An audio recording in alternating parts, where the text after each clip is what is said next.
Fire Emblem Path of Radiance was a game that didn't fundamentally rock the boat much mechanically after the GBA Fire Emblem games. There are of course changes, like promotion items being universal, Kanto working after attacks, and Cavaliers only having one weapon type before promotion, but a lot of the nuts and bolts are similar to its GBA predecessors. Fans of those GBA games will feel pretty much right at home in Tellius. There are some mechanics that really change the way that Path of Radiance plays though, and one that I want to talk about today is bonus experience. Bonus experience also appeared in Radiant Dawn, but has since been absent from the series.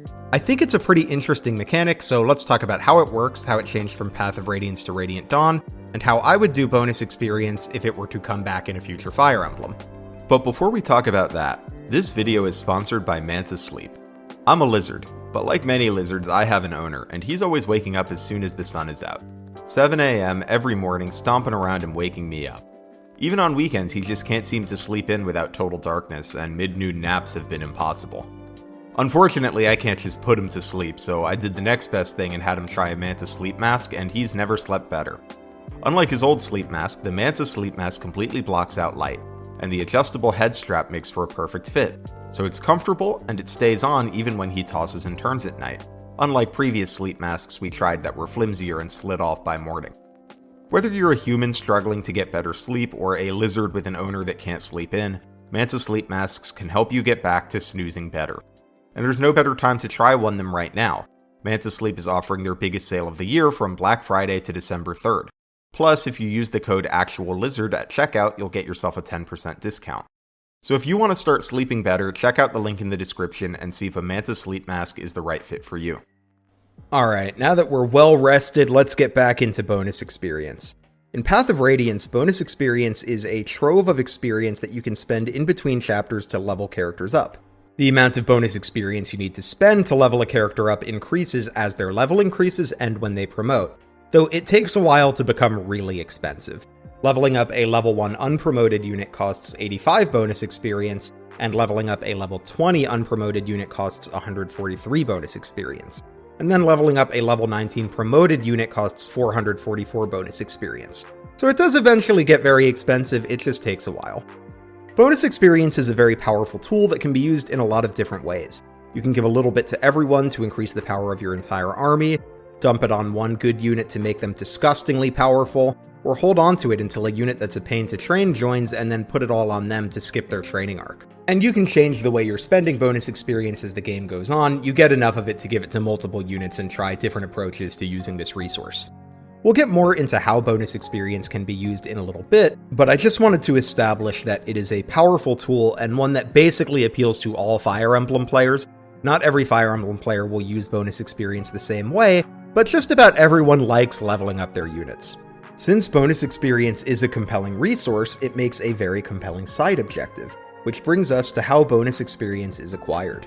In both Path of Radiance and Radiant Dawn, you attain bonus experience by completing a hidden map objective. Usually this is completing a map within a certain number of turns. For example, on Hard Mode Chapter 16 of Path of Radiance, you're awarded with 100 bonus experience just for clearing the map, plus an additional 400 for completing the map in 8 turns or less. For every turn after that, the amount of bonus experience you earn is decreased by 30. This is an elegant objective for rewarding fast play without punishing other playstyles too harshly. A common reason players will take a map at a slower pace is to make sure they get all of the experience a map has to offer by fighting all of the enemies. And in Tellius, it sort of balances out. You can take a map at a slower pace, kill all of its enemies and gain maximum on-map experience at the cost of bonus experience, or you can complete the map faster and get the maximum bonus experience, perhaps at the cost of leaving some enemies on the map. Either way, the player feels rewarded for their effort. If they slowed down, they were rewarded with on-map EXP. If they sped up, they were rewarded with flexible bonus experience. This also introduces an additional challenge for people really trying to grow their units as much as possible, which is to kill as many enemies as you can before finishing a map in time to get both maximum bonus experience and maximum on-map experience. This system is not overly punishing to any type of player, and for players that do want to get the maximum bonus experience, or for people looking for more challenge on a second playthrough, the time constraints add another layer to the game. You either have to think about how to accomplish side objectives like grabbing chests and recruiting characters within the time frame for a map, or decide which side objectives you don't mind missing out on. For players who are interested, having to hit the target turn count on each map adds an extra layer to the game, and it doesn't majorly punish folks that aren't interested in hitting that turn count.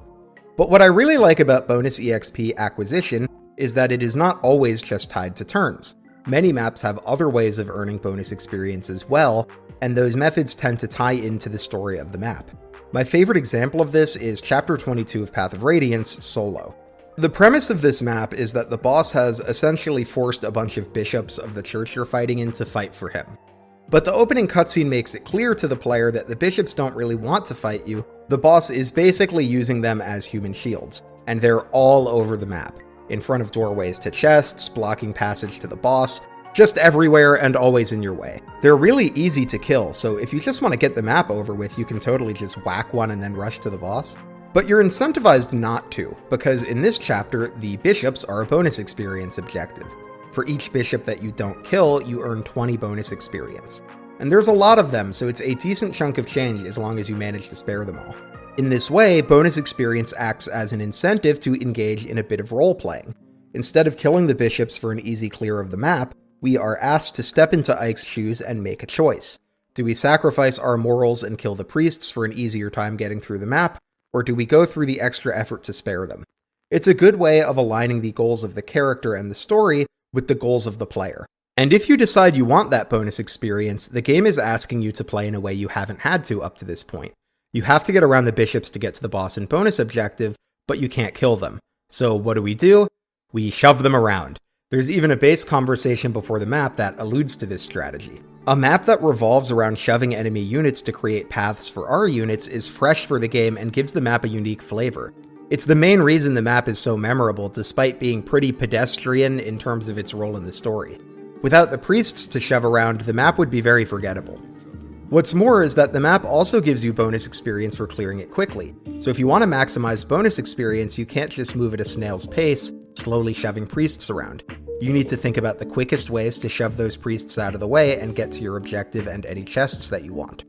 Alternatively, you could just have a sage one-round the boss with a siege tome, but I think that's a fine reward for training a sage and using a limited resource like a siege tome. And it's pretty funny to watch the boss explain his evil plan to use the bishops as hostages and then immediately snipe him from all the way across the map. This map is a great example of how bonus experience can act as a soft hand to encourage you to play maps in unique and flavorful ways, while still allowing you the freedom to ignore the bonus experience objective should you choose to. A good example of a map where I choose to ignore the bonus objective is Blood Runs Red. On this map, there are a bunch of wimpy vigilantes and you get bonus experience for each one you spare. Unlike the bishops, I tend to just kill these guys. First, because sparing them is kind of annoying since they actively move to attack your units, and second, because they're kind of racist jerks, so I don't feel as bad about killing them as I do the priests. And it's no big deal for me to make this decision because while the bonus experience is very nice, missing a little of it isn't a big deal. The bonus experience objectives in FE9 are nice and varied as well. Defense maps often reward you for deploying fewer units, there's a prison break chapter that rewards you for playing it stealthily instead of killing enemies, and escape chapters often reward you for escaping with all of your units before Ike. Some of these are more interesting than others. For defense maps, deploying fewer units sounds more challenging, but often it means you can just low-man the map with a few of your stronger units that face no chance of death, which is pretty easy in Path of Radiance. Filling out your deployment with some of your weaker units tends to make maps both more fun and adds more room for error on these defense maps. On the other hand, escape maps rewarding you for escaping with non-Ike units first is great. I like how it encourages you to move your whole army towards the objective rather than just rushing forward with one unit. Thracia Escape, where each unit that doesn't escape is captured by enemies, is my favorite objective type, and this take on it in Tellius is neat in that it's less punishing than the Thracia version for people that don't want to drag everyone to the finish line, but still rewarding for people that do. So I like how bonus experience is earned in Path of Radiance, and I like how it rewards you for playing quickly and flavorfully, but isn't overly punishing. I think they could have done a better job at indicating to the player what the bonus experience requirements are sometimes. I don't think most players would think that they would be rewarded for doing things like undeploying units or escaping with extra units besides Ike, so some additional clarity there might have been nice. Beyond that, the only thing I don't love about FE9 bonus experience is that it's very gamey. Bonus experience doesn't really represent any tangible thing in the game world like other side objectives can.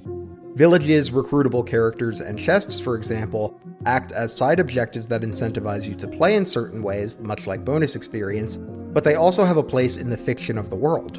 And some FE games have even done this with bonus EXP-like map play requirements. For example, in FE8's Chapter 17, River of Regret, if you save all of the green units, they gratefully give you a rescue staff. This isn't totally absent in FE9 either. In that map I was talking about earlier with the bishops, sparing all of them results in them giving you a staff as a reward at the end of the map. And this feels a lot more tangible than something like Blood Runs Red, where sparing the vigilantes just gives you bonus experience. I love the mechanical incentives that bonus experience provides, but it's a touch gamier than I would like in that it is a complete abstraction from the fiction. I don't think there's a super strong way to fix this though. You could probably provide some more in-game descriptions of what bonus experience spend looks like, but any resource mechanic like this is going to have to be somewhat abstracted. And there are certain benefits to a system being abstracted like this. The big one is that bonus experience can just be handed out on every map without providing any explanation. More diegetic systems need a way to justify themselves in the fiction. Take our River of Regret example from FE8. If there were no green units on that map and we defeated the boss and the game just dropped a rescue staff in our inventory, it would feel a little weird. But it doesn't feel weird to have the NPCs we just protected hand us a staff. This is because items are somewhat diegetic. They are a thing that exists in the game world. If we get one, the player wants to know how we got it. For a resource like bonus experience that's rewarded every single map, it could be pretty difficult to find a fictional explanation for why you get it every time. By making bonus experience a non-diegetic resource, no explanation is needed. The bonus experience isn't real in the fiction, so it doesn't require a textual explanation. The trade-off here is that it does feel a little narratively weird when a non-diegetic element interacts with a diegetic element of the game. Getting the bonus experience doesn't feel weird, but being able to immediately turn an inexperienced soldier like Nephany into an instant killing machine by feeding her all of the bonus experience does create some narrative dissonance. For me, the fun and interesting play generated by bonus experience outweighs these narrative concerns, but I wanted to talk about them anyway because I do feel like bonus experience in FE9 can create some narrative dissonance. Alright, that was a lot on acquiring bonus experience, but the way that it can be spent is worth discussing as well because it majorly changes the way Path of Radiance can be played. I want to note that I'm going to be talking about hard mode Path of Radiance here. Maniac mode cuts the bonus experience you gain in half and makes enemies more challenging, which I'm sure gives the game a very different dynamic, but not one I can discuss here since we didn't get Maniac mode in America and I haven't gotten around to playing it on a Japanese copy of the game yet. A great example of how bonus experience can influence play patterns in Path of Radiance hard mode, though, is our early Pegasus Knight, Marcia. Early Pegasus Knights being good in Fire Emblem is not unusual, but Marcia is a really common pick for the best unit in Path of Radiance, and bonus experience is a big reason why. A common play pattern for early Pegasus Knights is that they provide strong flying utility, but usually have average or even below average combat unless you feed them some levels, which can be difficult due to their low bulk and weaker offense. At first glance, Marcia seems to fit this bill, though she has a bit of an easier time than previous Pegasus Knights like Florina because FE9 enemies aren't that scary even to our squishy Pegasus Knights, and you can increase weaker units' offense by giving them forges. However, the real differentiator for Marcia is bonus experience, because what we can do is save it up for the chapter where Marcia joins and then dump it all on her, ratcheting her way above the curve and making her combat fantastic and getting her to promotion. So we get to enjoy the awesome flyer utility and the good combat of a trained flyer without having to do any on-map training. I use Marcia as the example here, but you can do this with just about any unit that has a weak start. I like using bonus experience on Soren pretty often to bypass his early game issues. Astrid is a common choice since her Paragon skill cuts the cost of bonus experience to level her in half. And you could even supercharge more than one unit. You get enough bonus experience that you don't have to be stingy, though if you dump all of your bonus experience at once, it'll be several maps before it builds up to being that much again. The dynamic of these units that have a weak start and grow well in Path of Radiance is completely different compared to similar units in previous games and subsequent games. Vanessa is great in FE8, but you need to baby her to get her off the ground. Even someone like Robin in Awakening, who is considered a very strong unit, needs to be babied and fed kills in the early game. Not so in FE9. You can raise a unit that way if you want to, but at least for a few units you can supercharge them with no on-map training. The only exception to this is the handful of maps in the early game before you unlock the ability to spend bonus experience. But it's not like you have to do any on-map training in these if you don't want to. You can train early game units on these maps if you want to, or you can just decimate them with Titania and then dump bonus experience on whichever your favorite early game unit is. I am of a few minds about the ability to create a disgustingly strong unit by dumping all of the bonus experience on them. First, while this is a commonly criticized element of FE9, I do think it's pretty fun to make a super unit the first time you do it. Watching them destroy everything in their path is pretty enjoyable for at least a few maps, sometimes more. However, I also think it feels a little too low cost. For me, part of the fun of training a unit is the Zero to Hero arc. It's fun watching a unit grow and seeing their stats and performance improve in real time in a very tangible way. In Tearing Saga, part of the fun of training Sun is that she sucks when you get her. And then after a slightly painful training process, you are rewarded with a unit that murders everything, and you got to see every step in between. There's a sense of progression and reward there versus her just immediately becoming good. It's sort of like training a Pokemon yourself versus just giving a Pokemon 90 rare candies. Even if we eventually get to the same place with both methods, the Pokemon you trained yourself has a better narrative and makes for a better gameplay experience than just instantly having an overleveled Pokemon that decimates everything, so long as it listens to instructions from your no badge having ass. Beyond it feeling a little too low cost to make a super unit, I also think using bonus experience in that way can make the game a little less fun to play in the long term. Dumping a lot of experience on one or two targets allows them to destroy enemies on each map, which is fun for a little bit, but juggernauting every map with a bonus experienced up monster can get a little boring. For that reason, I sometimes prefer spreading the bonus experience around or using it on units that can't really fill that juggernauting role. I'll often use it to get a staffer like Mist to promotion or level up a meme unit like Rolf or Soth.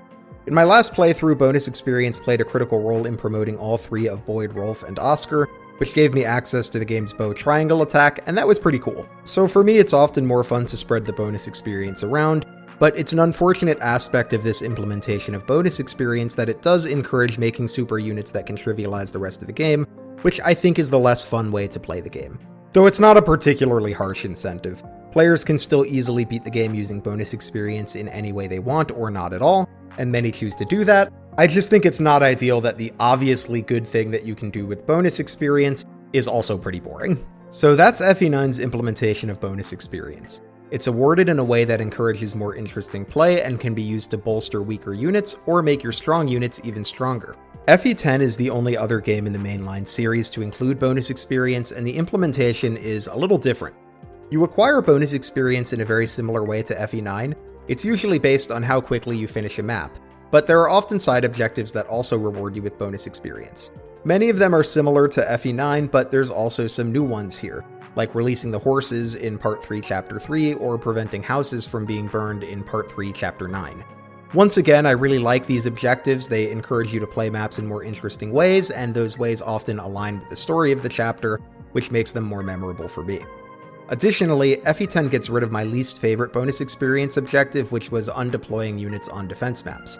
Ideally, bonus experience should incentivize interesting play. The best bonus experience objectives are both challenging and fun to complete, and I don't think undeploy requirements are either. A lot of defense maps aren't made notably harder by removing units, but I do think not deploying units is often less fun. So I think this was a good bonus experience objective to leave behind. So the way that you get bonus experience in FE10 is pretty similar to how you got it in FE9, however, the way that it functions when you use it is pretty different. First, bonus experience costs increase as a unit's level does a lot quicker in Radiant Dawn than it did in Path of Radiance. The formula for FE10 for the cost to level a unit with bonus experience is 50 times the character's level plus 50, with 20 being added to a unit's level for each time they've promoted. This number is then multiplied by a modifier depending on which difficulty you're playing. So on normal mode, a tier 1 level 1 character needs 100 bonus experience to level up. A tier 2 level 3 character needs 1200 bonus experience to level up. On easy mode, these values would get multiplied by 2/3, and on hard mode, they're multiplied by 2.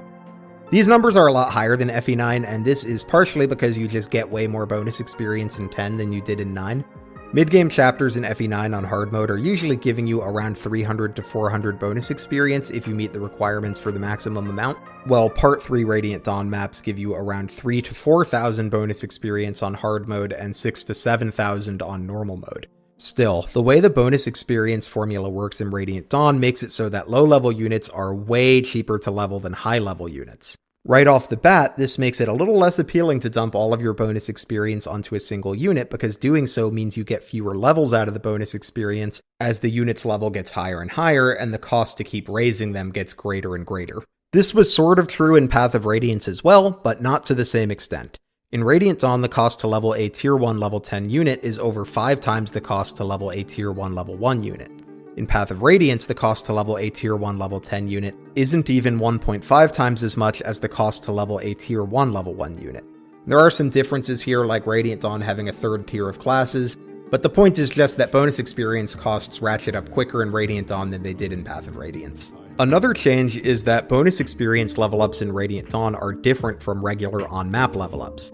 Instead of a unit growing their stats like usual, a unit that levels up from bonus experience is guaranteed to gain a point in exactly 3 stats. This impacts a couple things. First, it provides a downside to using bonus experience to power level a growth unit rather than leveling them on a map.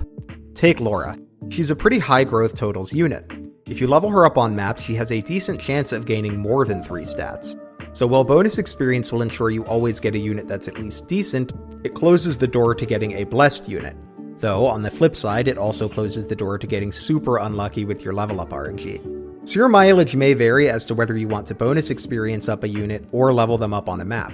I don't think it actually matters that much which one is better, just that there are clear trade-offs here for a player to think about.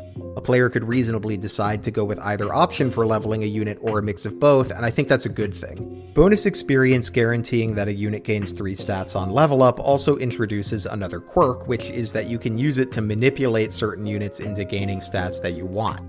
For example, Har joins in Part 2 with base stats that are close to his caps in skill, defense, and HP, and he's not that far off strength either. Once he hits those caps, on-map level-ups are pretty unlikely to give him increases to 3 stats, because all that's left are his uncapped stats that he mostly has lower growths in. However, bonus experience level-ups are still guaranteed to give him 3 stats, so when a character has a couple stats capped, it can be better to use bonus experience on them for better level-ups. Additionally, if you have a lot of stats capped, it can make certain stat increases more likely. If Har has everything capped except for speed, magic, res, and luck, then he's going to gain 3 of those stats every time you bonus experience him. So in the right circumstances, bonus experience can be a good tool for shoring up weaker stats on a unit that has trouble growing them. This may sound a little weird and cheesy, but I actually like it. I think it's good when mechanics have niche uses that players can figure out through play, and feel clever when they do. Guaranteeing 3 stats makes players think about whether or not they want to bonus experience a character, and also encourages them to reevaluate those choices as characters grow and new information becomes available. The 3 guaranteed stats from bonus experience leveling adds a little extra decision making to how you want to use your bonus experience in Radiant Dawn that I appreciate. Between Path of Radiance and Radiant Dawn, I prefer Radiant Dawn's bonus experience system. The increasing cost of bonus EXP makes it harder to make a super unit, and the guaranteed 3 stats on level up adds some wrinkles to the system for players to consider. I also think bonus experience in Radiant Dawn helps to shore up some of the issues caused by the game's structure. Units in Radiant Dawn are often not around for long or disappear for a long time without gaining any levels or stats when they come back. I would have preferred if those units did get some experience while they were gone, but bonus experience can ease the pain there a bit. I really like using Fiona in Radiant Dawn, and often that means dumping some bonus experience on her to get her up to speed later in the game. If bonus experience wasn't an option, it would be really painful to use her. Obviously, it would have been preferable if Radiant Dawn just balanced its cast a little better, but at least bonus experience makes it not too painful to use any unit you want to, even if they have a really dreadful join situation. After Radiant Dawn, bonus experience has essentially been absent from the series except for the Warriors games. I'm not going to spend a ton of time on those, but I wanted to touch quickly on how training units works in 3 Hopes, as I think it's the closest analog to bonus experience we've had since the Tellius games. In 3 Hopes, you can level up units at the camp, but instead of having a bonus experience system, you just spend gold to level units up, and unlike Tellius, there is a hard cap to how much you can raise a unit this way. You can only train a unit in camp to as high a level as the highest level unit in your army. This basically ensures that you can always spend money to be able to use whatever unit you want on the next map, even if you have neglected them previously, provided you have enough money to pay for the level ups. I haven't given a ton of thought to the intricacies of Three Hopes' training system, but I do think it presents some interesting ideas. Tying training units outside of maps to gold makes an interesting push and pull between training units and shopping. If they did a mainline Fire Emblem game where you could buy levels, players would have to make decisions like, should I buy this Silver Lance to give my Paladin functionally 4 more strength for a few maps, or would I rather use that gold to level up one of my weaker units? The closest analog I can think of to this in a mainline FE game is actually in Fire Emblem Awakening. This is a bit of a stretch, but bear with me here. In Awakening, Rescue is an E-rank staff that gives 40 experience per use and can be safely spammed at any time. This builds support rank and level ups your staff user easily. They also cost 1,280 gold each. Once they become buyable, I often find myself spending money on some extra rescue staves that I am planning to use for the express purpose of giving one of my staffers more EXP and support progress, rather than using it to actually advance the map. So functionally, I am spending gold to buy experience. But money isn't infinite in Awakening. The money I'm spending on those staves could be instead used to buy stronger weapons, forges, or even stat boosters from Ana shops. So each map I have to make a decision. What items do I really feel like I need, and how much can I afford to spend on items that I am essentially just using as experience sticks? Even more explicitly, Awakening allows you to buy Reeking boxes, whose express purpose is to spawn a grinding map, literally exchanging money for experience, support ranks, and weapon ranks. I've never actually used a Reeking box, so I can't say if they give good or bad experience relative to the money spent, but the concept is here. The downside here is that I do think this would be tricky to balance, especially since I think leveling is more fun than buying a Silver Lance. So I think if shopping and leveling were perfectly balanced, players would still trend towards doing more leveling than shopping. Ideally, you want to create a system where people are making interesting decisions on how to spend their money, and updating those decisions each chapter as new information becomes available, versus just having one option that's usually better and having people spend all of their money on that. If that balance is too hard to strike, then the separate resources may be preferred just so that players are always engaging with both shopping and bonus experience, rather than choosing one to focus on at the expense of the other. Also, in most Fire Emblem games, the economy is not super balanced. In something like FE8, if I could pay gold to level people, I would have everyone at 2020 by the end of the game. This isn't a big deal in FE8 because you can't buy levels, but if they made a game where you could, you would have to make sure that you balance the economy more than they have in some of the previous Fire Emblem games. So I think a gold to level up system would be tricky, but I also think it's a really interesting design space. It might even be one that works better in other settings. I can imagine something like a mecha SRPG where you can gain experience by fighting on maps or by spending money to upgrade your mechs in between chapters. The other interesting idea introduced by Three Hopes' training system is the level cap that prevents you from training units above the highest level unit in your army. Some sort of limitation on bonus experience usage could be useful for preventing the optimal strategy from becoming dump all of your bonus experience into one unit. Radiant Dawn does this in a less harsh way by making higher level units very expensive to raise with bonus EXP, but not preventing you from leveling them entirely. But I think there's merit to the hard limit approach as well. The only thing is the limit would have to be something other than the highest level unit in your army in most FE games, because FE games often give you an early pre-promote. Adding a level limit like Three Hopes' to something like FE9 wouldn't change much about that game because you start with a pre-promoted unit, and she gets a few chapters to level up before you're even allowed to spend bonus experience. So someone like Marcia would still be able to instantly promote if you wanted her to. There's lots of solves for this though. You could exclude the Jagan from the level limit, or take the average level of your top 5 units instead, or you could design your game in such a way that using the highest level unit as the limit for bonus experience would work fine. Three Houses, for example, doesn't have a Jagan. If you added bonus experience to that game, you could totally limit its use to units that are lower level than your strongest unit.